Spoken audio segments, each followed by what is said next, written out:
আজকে আমরা এমন একটা গল্প নিয়ে কথা বলবো যেটা আকারে খুব ছোট, কিন্তু এর ভেতরের বার্তাটা দারুণ শক্তিশালী।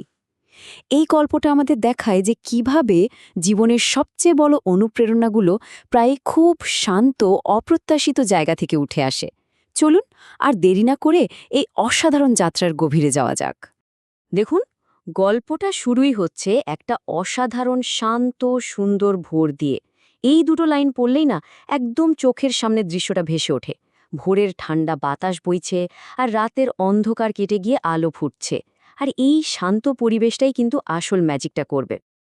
তো আমাদের গল্পের প্রথম ভাগে আমরা দেখব এই পুকুরের নিস্তব্ধতা বা তালাব কি শান্তিকে। দেখব কিভাবে এই নিস্তব্ধতা আসলে মনের ভেতরকার কথা শোনার জন্য একটা দারুণ সুযোগ তৈরি করে দেয়। একবার কল্পনা করুন তো দৃশ্যটা। বাড়ির কাছেই বিশাল একটা পুকুর, সময়টা ঠিক সূর্য ওঠার আগে। চারদিকে পিনপতন নীরবতা। পুকুরের জলটা এতটাই শান্ত যে মনে হচ্ছে যেন একটা আয়না, আর সেই আয়নাতে শুধু আকাশ না, জীবনের অনেক গভীর প্রশ্ন যেন নীরবে ভেসে উঠছে।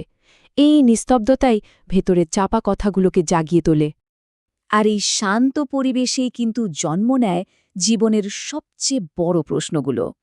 চলুন এগিয়ে যাই গল্পের সেই অংশে যেখানে আমাদের গল্পের নায়ক সন্তোষ নিজের ভেতরের অনিশ্চয়তা আর সন্দেহের মুখোমুখি হয়। সন্তোষের মনে যে প্রশ্নটা ঘুরছে, সেটা কি খুব চেনা লাগছে না? জীবনে কি করব, নিজের ভাগ্যটা বদলাবো কিভাবে?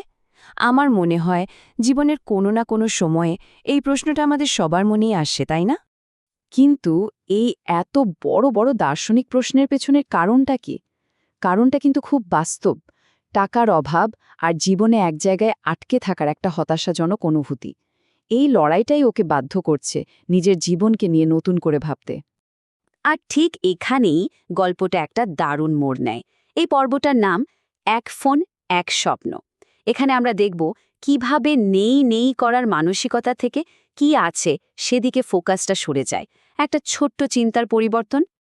এই স্লাইডটা একবার দেখুন তো, কি দারুণ একটা ব্যাপার, তাই না? একদিকে কমি মানে যা নেই সেখানে শুধু একটা জিনিস, টাকা। আর অন্যদিকে পুঞ্জি মানে নিজের সম্পদ, সেখানে কি আছে? একটা মোবাইল ফোন আর নিজের গলা, নিজের আওয়াজ। এই ছোট্ট উপলব্ধিটাই কিন্তু পুরো গেম চেঞ্জ করে দেয়। যা নেই তা নিয়ে আফসোস না করে যা হাতে আছে তাকে হাতিয়ার বানিয়ে ফেলার শুরুটা হয় ঠিক এখান থেকেই। আমাদের অনেকের মনেই তো এই কথাটা আসে, তাই না? যে মাঝে মাঝে মনে হয় এই দুনিয়াটা শুধু টাকা দিয়েই চলে। এটা আমাদের ওই অসহায় লাগাটারই একটা প্রতিচ্ছবি। কিন্তু আসল সত্যিটা কি? পরের লাইনে গল্পটা আমাদের সেই সত্যিটা বলে দেয়। পৃথিবী টাকা দিয়ে নয়, হিম্মত দিয়ে চলে, মানে সাহস দিয়ে চলে।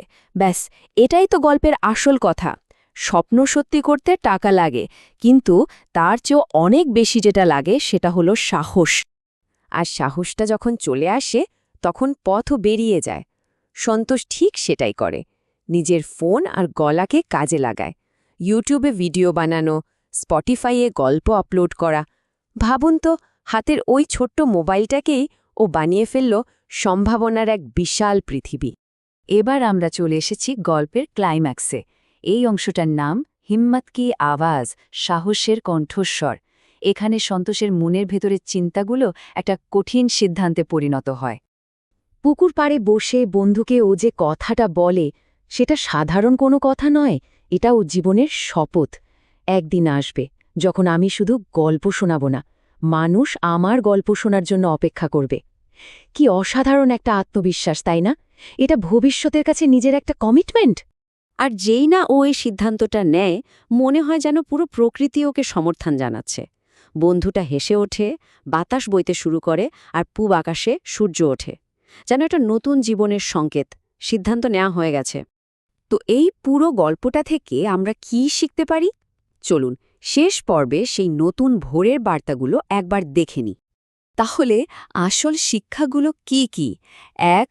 সত্যিকারের সম্পদ টাকা পয়সা নয়, সাহস। ২. আমাদের হাতে থাকা খুব সাধারণ জিনিস, যেমন একটা মোবাইল ফোন, সেটাই কিন্তু বড় স্বপ্ন দেখার হাতিয়ার হতে পারে। ৩. জীবনের একটা মাত্র সিদ্ধান্তই পুরো টাইমটা ঘুরিয়ে দিতে পারে। আর 4 এবং সবচেয়ে গুরুত্বপূর্ণ, নিজের কণ্ঠস্বর, নিজের বলার ক্ষমতা, এটা একটা ভীষণ শক্তিশালী সম্পদ। গল্পের শেষে এই কথাটা আমাদের সবার জন্য একটা দারুণ অনুপ্রেরণা। যদি সবকিছু নাও থাকে, মন খারাপ করার কিছু নেই, কারণ মাঝে মাঝে একটা নতুন জীবন শুরু করার জন্য একটা ফোন আর একটু সাহসী যথেষ্ট হয়। এই আলোচনাটা শেষ করার আগে একটা প্রশ্ন রেখে যাই সবার ভাবার জন্য।